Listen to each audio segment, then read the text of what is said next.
Olá, esse é o Por Dentro da Política e eu vou conversar com o deputado Adriano Diogo, do PT. Um prazer em recebê-lo em nosso estúdio, deputado. Eu que agradeço o convite. O assunto de hoje, a morte na periferia. Deputado, eu queria que o senhor falasse um pouco de como o seu mandato, como a Comissão de Direitos Humanos, tem recebido informações sobre excessos cometidos pela Polícia Militar ou grupos de extermínio na periferia, nos rincões da cidade de São Paulo. Jorge, eu vou te falar uma coisa com toda a sinceridade. Em que pese a minha experiência, a minha idade, minha trajetória, eu não acreditava, até bem pouco tempo, que tivesse essa forma organizada dos grupos de extermínio dentro da polícia. Hoje eu estou absolutamente convencido que existe. Pelas evidências, pelo chamado modus operandi, o que leva a crer que existem grupos organizados? As estatísticas, né? E as estatísticas, quando as estatísticas ficam muito exageradas, exacerbadas, porque qual é a denominação técnica desses crimes, dessa mortandade? Resistência seguida de morte. Então, nessa região da Grande São Paulo, principalmente na zona oeste da cidade de São Paulo, está um absurdo o que está acontecendo de assassinatos em massa de juventude.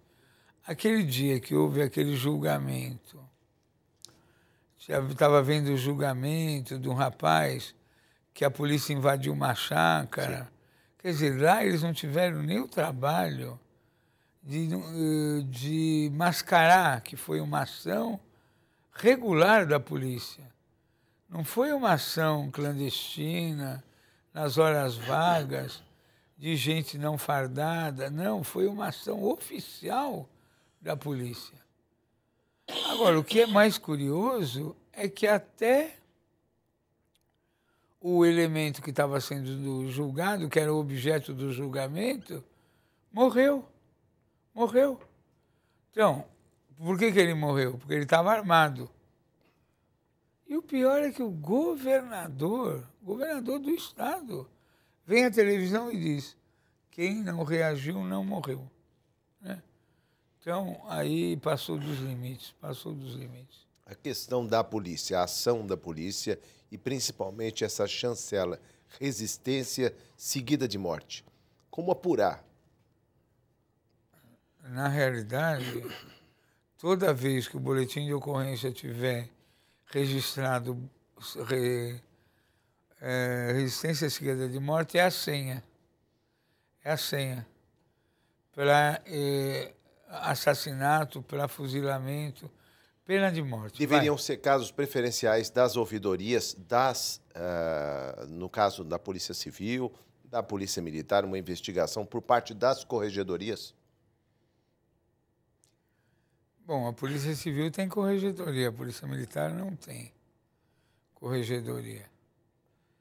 E o cargo da ouvidoria da polícia está vago. Embora tenha um senhor que está respondendo interinamente, o cargo de ouvidor está vago. E nem os laudos do Instituto de Criminologia, do IC, estão chegando. Nem os laudos. Então, nós estamos vivendo no estado de São Paulo um regime de exceção. Sim. Deputado, a Comissão de... Nome e sobrenome, Comissão de Defesa dos Direitos da Pessoa Humana, da Cidadania, da Participação e das Questões Sociais. Quando ela reúne pessoas da Comissão de Defesa e Paz, do SOS Racismo, e dialoga com essas pessoas, inclusive com as viúvas que trouxeram relatos aqui, o que mostra da parte da população? Que eles estão procurando esta Casa de Leis, procurando a Assembleia Legislativa, procurando ter voz neste parlamento? Eles não têm a quem procurar, né, Jorge? Porque a primeira instituição que você procura quando você está em risco é a polícia. É a polícia. Polícia. Né? Agora, se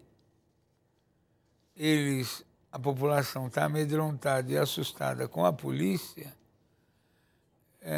parafraseando Chico Buarque, só se eles chamarem ladrão, chame ladrão, né?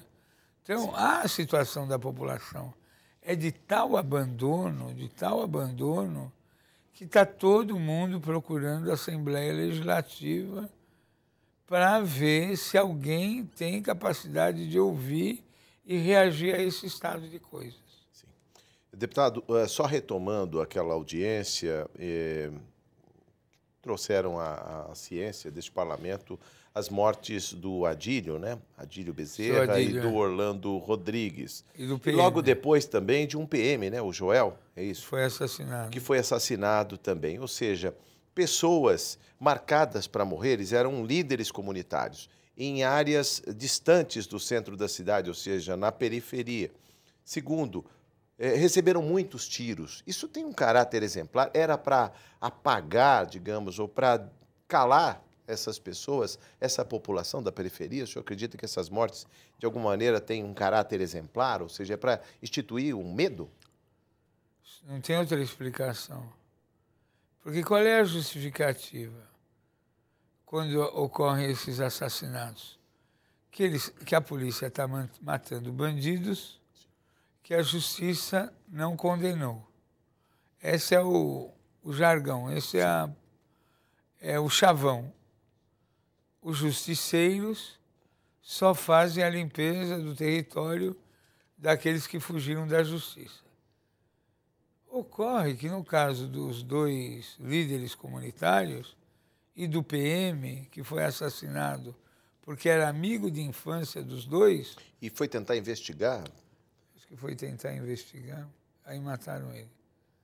Eles eram pessoas de igreja, não católicos, eram evangélicos, de igreja pentecostal, eram líderes, não tinham nenhum contato com o crime, onde eles trabalhavam o crime não entrava, então eles foram mortos por delito de opinião, por serem pessoas combativas, que líderes comunitários e, portanto, foram executados. Não eram bandidos, não tinham passagem, não eram procurados, não tinham nenhuma indisposição com a polícia e foram mortos sob encomenda. Entendeu? Então, e não reagiram. O caso do PM também, que foi covardemente assassinado, ele não portava arma, ele voltava de um templo, é isso? Estava na igreja, estava no culto. Os caras foram lá matar ele na porta da igreja. E não tinha química, não tinha contaminação química com crime, não tinha nada, não é isso. E não estava nem armado, então não foi resistência. Foi execução sumária. Durante a audiência também se falou da descaracterização do local do crime, recolhimento de cartuchos. Isso aconteceu também? Isso foi relatado? Deputado? Principalmente nos dois líderes comunitários. E pior é que não mandaram nem veículo com chapa fria. Mandaram a viatura para modificar a cena do local. Para dificultar qualquer tipo de apuração dos autores. Eles não tinham nenhuma temeridade, tanto é que eles fizeram na cara de todo mundo.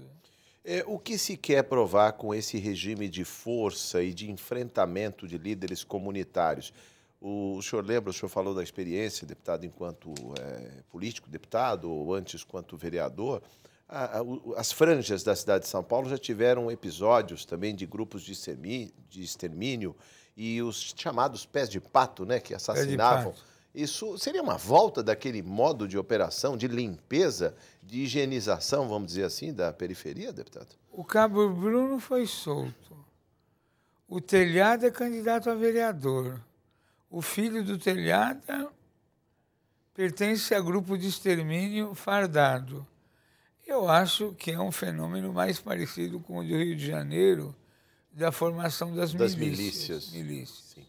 Deputado, e como reage, no caso, o outro lado, o governo do Estado? O senhor citou o caso de Vargem, mas existem outros casos. Qual é a resposta da Secretaria de Segurança Pública, se é que existe uma resposta que não que está nas estatísticas? Nenhuma. Nenhuma resposta. Nenhuma. Silêncio total. Total. Ninguém fala dessas mortes, de como está sendo apurado. Nada. E por também estar na periferia Nada. por atingir, em geral, pessoas pobres. Bandido, preto. E aí não tem uma apuração, não tem nenhuma força, nenhuma energia para que esses crimes sejam apurados. Está pior que o período do Saulo. Está pior que o secretário da Segurança Pública do outro governo, do governador Alckmin, da outra gestão. Está pior que naquela época. Deputado, como é que o senhor vê também, no caso, as alianças, os grupos organizados, o movimento dos trabalhadores sem teto, todas as entidades, este caldo de indignação, isso pode levar a, digamos, até fóruns internacionais, ou seja, levantar a questão da impunidade aqui no estado de São Paulo? Eu acho que no Brasil inteiro já se comenta que o São Paulo tem um regime de exceção. Ocorre que São Paulo tem uma blindagem política que aqui ninguém entra, aqui tanto a cidade como o Estado. Não que não se esteja matando de forma indiscriminada em outros estados. Sim. Aí não tem santo. A orientação é a mesma. Mas, veja bem, houveram 2 chacinas no Brasil no mesmo dia. Uma no Rio de Janeiro e outra em São Paulo. O secretário da Segurança do Rio foi ao local onde ocorreu, lá em São Gonçalo, apurou, prendeu, identificou as histórias, publicou, esclareceu. Não era a polícia no Rio de Janeiro. Era o crime organizado que executou aqueles jovens. Aqui não foi apurado, foi acobertado e laureados, vangloriados como pessoas do bem. São 2. E olha que o Rio de Janeiro é o lugar onde se diz que lá tudo de ruim ocorre na área de segurança. 2 posturas completamente diferentes. Haveria uma guerra declarada de grupos da polícia e o crime organizado aqui em São Paulo? Existe um regime de força e de intolerância e as pessoas que estão no meio do fogo cruzado acabam levando a pior, deputado? O senhor acredita do enfrentamento? Se fala até rota de um lado, PCC do outro. Eu acho que essas rupturas que ocorrem, elas ocorrem assim como se fossem movimentação de placas tectônicas na geologia. Sim. Eu acho que tem um acordo entre as partes, que tem épocas que esse acordo é rompido por um dos 2 lados. Aí tem estrilos, extermínios. Aí as placas se acomodam e fica um período e a vida continua sem abalos.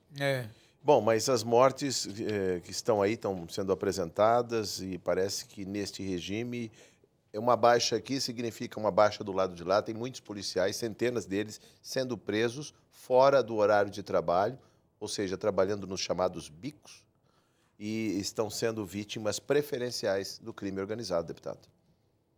A polícia também está tendo baixas nos seus quadros. Muitas baixas. Jorge, as pessoas que mais lutaram contra a guerra do Vietnã, a favor da finalização da guerra, foram os soldados que foram para o Vietnã e voltaram mutilados e, diante dos horrores e dos absurdos da guerra, se tornaram os principais militantes contra a guerra do Vietnã. A hora que os soldados conscientes da polícia militar perceberem que a política está errada, que o tom de guerra, de ordem de guerra está errado, que essa orientação política não corrige e que eles, quando vão à igreja, quando vão levar seus filhos à escola, quando não estão com a farda, são vingados, são justiçados, em nome de uma política errada, incorreta, o dia que o corpo da tropa tiver consciência dos erros de orientação, esse estado de beligerância ele serena, ele encerra. Porque o que está gerando essa inconformidade, essa loucura toda, é a guerra da maré com os mariscos. Né?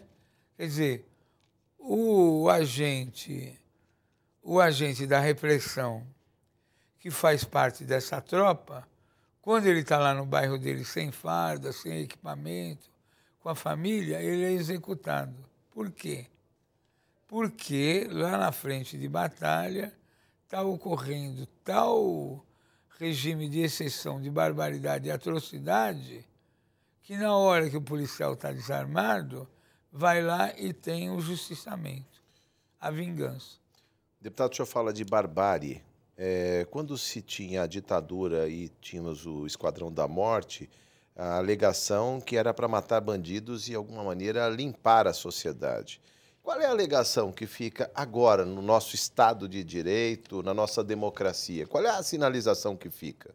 Esses grupos não se conformam com o fim da ditadura. Eles não acreditam no poder judiciário. Na lei? Na lei. Eles não acreditam na lei. Eles não acreditam. Eles acham que justiça se faz na ponta da arma. E que eles julgam. Eles julgam. E eles têm sede de sangue. Eles são hematófagos. Então, eles têm que matar. Então, por exemplo, eles são contra que o jovem que é usuário seja enquadrado como traficante. Eles acham que o usuário é traficante e tem que ir para a cadeia. Ou colabora com o crime de alguma maneira. Ou colabora com o crime. Sim. Então, tem uma interpretação da lei. Sim.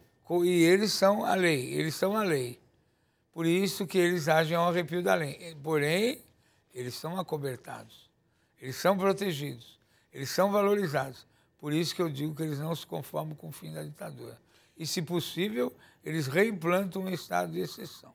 Virando a página, vamos falar da Comissão Estadual da Verdade. O deputado Adriano Diogo preside a comissão e, em encontro com a Comissão Nacional da Verdade, e a notícia mais recente dá conta de que vai haver investigação a empresas e empresários que ajudaram a financiar o aparato de repressão durante o regime militar. Como é que o senhor vê essa nota, deputado? Então, a Comissão Estadual da Verdade esteve lá na Comissão Nacional. No Conjunto Nacional. Fomos recebidos pelo doutor Zé Carlos Dias, pela doutora Rosa Cardoso, pelo Paulo Sérgio Pinheiro e pela Maria Rita Kel. A pauta da nossa reunião foi outra.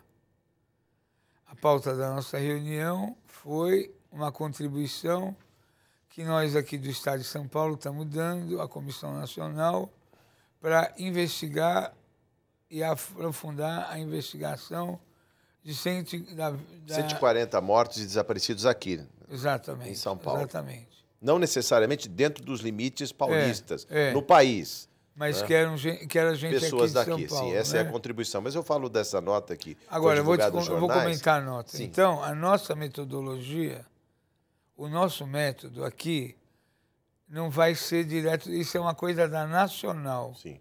Eu posso fazer um comentário sobre o que eu acho disso. Eu acho bom. Acho importante, mesmo porque o núcleo central de arrecadação de recursos para financiar a repressão estava baseado aqui em São Paulo. Né? E esse eu posso falar um nome, sem correr risco. O principal arrecadador era o Lalau, o juiz Lalau. Mas ele era o estafeta, ele era o pau-mandado. Por que o Lalau fazia essa função? Ele era juiz do trabalho, eles sabiam todas as empresas que tinham problemas com o fisco e ele propunha uma permuta, que a gente chama hoje de uma delação premiada. Sim. O cara era sonegador, estava com dificuldade, contribuía para a repressão e ficava por isso mesmo. Agora, ele não era o organizador da Caixa, do Caixa. Sim. Ele era o arrecadador, ele era o rábula, era o coletor. Então, a Comissão Nacional já tem até o nome de uma empresa, Sim. que era um escritório de fachada, de representação, que abordava os empresários, sempre de forma a intimidar, para recolher dinheiro. Mas por que a repressão não tinha dinheiro? Lógico que tinha. Tinha o dinheiro do Estado, tinha o dinheiro do governo federal, do governo estadual. Mas por quê? Era o respaldo da sociedade, ou seja, dos empresários bancando o regime. Exatamente. Mais do que o dinheiro dos impostos que estava ali no cofre, mas era o sim dos empresários àquela ação. Exatamente. E tudo era organizado pela ADESG. Pela ADESG e pela ESG. Escola Superior de Guerra. E aqueles cursos que tinham lá. Sabe onde funcionava a sede da ADESG? Não, deputado. Lá no DAE, na Rua Riachuelo. Na Rua Riachuelo. Onde é o prédio do Ministério Público. Ministério Público hoje. Lá no último andar. Tinha o DAE, o DOP e a DESG. Funcionava lá. Entendeu? Deputado, outra informação também é que a Comissão Nacional da Verdade, pedido da Comissão Nacional da Verdade, o juiz Márcio Martins Bonilha Filho, da 2ª Vara de Registros Públicos do Tribunal de Justiça de São Paulo, determinou a retificação do atestado de óbito de Vladimir Herzog. Pela determinação judicial, daqui para frente constará que a morte do jornalista decorreu de lesões e maus tratos sofridos nas dependências do 2º Exército em São Paulo. Deputado, alguma coisa está mudando, né? E a notícia está incompleta. Você sabe qual é a profissão que aparece no atestado de óbito do Vlado? Terrorista. Terrorista. Suicida e terrorista. Bom, as coisas estão mudando em termos de documentos públicos que estão aí. E, aliás, esse pode ser o primeiro de uma série. O senhor citou aqui, são 140 nomes em São Paulo que tem Sendo que 49 não tem atestado de óbito. Não tem sequer atestado de óbito. Não, as famílias aguardam até hoje Exato. os corpos, as informações de onde estariam enterrados. O primeiro que eu consegui, Jorge, que a Thaís Barreto está providenciando, a primeira declaração de desaparecido, eu trago em primeira mão para você dar. Nós vamos reunir, a Comissão Estadual da Verdade vai reunir 101 atestados de óbito e 49 declarações de desaparecimento. O que isso significa para as famílias que estão aí há 20, 30, 40 anos esperando justiça, deputado? Pode parecer bobagem, mas só mudar o atestado de óbito para essas famílias já é uma coisa importantíssima. Ou seja, as pessoas estão aí aguardando. E esse é um momento, não é, deputado? Quando se fala das comissões da verdade, aliás, chegaram tardiamente aqui no Brasil, muito tardiamente, por sinal. Outros países aqui do Cone Sul, da América do Sul, já tiveram suas comissões da verdade, já estão botando generais na cadeia, cumprindo penas, e aqui a gente sequer consegue prender um sargento aí. Aqui está difícil, aqui está difícil. Deputado, vamos falar... foram cerca de 500 brasileiros Sim. mortos desaparecidos. Só em São Paulo, 140, né? Então nós só estamos começando, Deputado, sucesso na sua empreitada. Muito obrigado pela entrevista. A TV Assembleia já convida o senhor para uma outra oportunidade. Muito obrigado. Estou à disposição. A Comissão Nacional da Verdade espera muito. É estadual, nasceu aqui, Sim. Mas a estadual espera muito da sua contribuição. Muito obrigado, deputado. Conte comigo. Este é o deputado Adriano Diogo, do PT. Você ficou por dentro da política. Obrigado por sua audiência.